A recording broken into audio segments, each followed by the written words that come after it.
நிறைய பேர் இந்த புல் ஸ்ட்ரென்த் சம்பந்தப்பட்ட ட்ரைனிங் போதிய அளவு பண்ண மாட்டாங்க.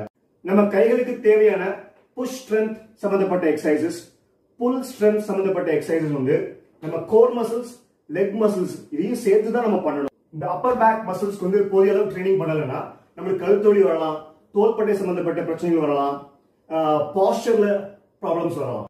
இந்த வீடியோல ஒரு டம்பல் வச்சு இந்த அப்பர் பேக்கு எப்படி ஸ்ட்ரென்தனிங் பண்ணலாம், ஒரு பெஸ்ட் எக்ஸசைஸ் இப்ப பார்க்கலாம்.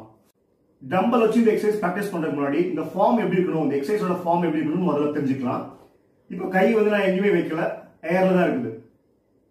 இப்போ சிங்கிள் ஆர்ம்ல இந்த ரோ பண்ணணும். இப்போ நான் அதை புல் பண்றேன். இப்படி புல் பண்றப்போ என்னோட ஷோல்டர் வந்து எவ்வளவு மேக்ஸிமம் மூவ் ஆகுதோ அந்த பொசிஷன், அந்த ரேஞ்சுக்கு நான் டம்பல் வச்சு பண்ணும்போது போகணும். இதான் ஃபார்ம். இந்த பயிற்சி செய்யும்போது நடக்கக்கூடிய காமனான மிஸ்டேக்ஸ் என்னன்னு பார்க்கலாம். இந்த பாடி இந்த மாதிரி ரொட்டேட் ஆகக்கூடாது, இப்படி ஃபிக்ஸ்டா இப்படிதான் இருக்கணும். ஆர்ம் மட்டும் தான் மூவ் ஆகணும்.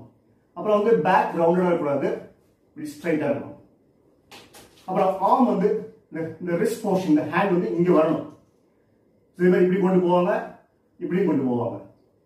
அப்புறம் ஃபுல் ரேஞ்ச் போகணும். சில பேர் ஹெவி வெயிட் வச்சிருப்பாங்க, அவங்க ஹாஃப் ரேஞ்சா லிஃப்ட் பண்ணுவாங்க.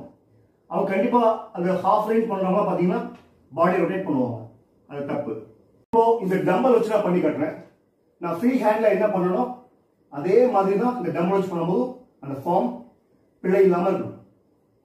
சிலர் வந்து ரொம்ப ஸ்ட்ராங்கா இருப்பாங்க, அவங்க இந்த சிங்கிள் ஆர்ம் ரோ பண்றதுக்கு ரொம்ப லைட் வெயிட் டம்பலா வச்சுன்னா அவங்க என்ன பண்ணலாம்னா ரோ வித் கிக் பேக் பண்ணலாம். இங்கேயும் அதே ரூல்ஸ் தான். பாடி ரொட்டேட் ஆகக்கூடாது, ஃபுல் ரேஞ்ச் போகணும், ஹாஃப் ரேஞ்ச் போகக்கூடாது. உங்க ஃபிட்னஸ் லெவல், உங்க ஸ்ட்ரென்த் லெவலுக்கு பொருத்தமான ஒரு லோட வச்சு இந்த சிங்கிள் ஆர்ம் ரோ இப்படி பண்ணி பாருங்க. இந்த கையெல்லாம் அப்படி வைக்காம அப்படி பண்ணும் போது உங்களுக்கு இந்த அப்டமன்ல, இந்த ஃப்ரண்ட் லெக் எல்லாம் எவ்வளவு எஃபெக்ட்ஸ் வருது அப்படின்னு நீங்க அப்சர்வ் பண்ணி பாருங்க.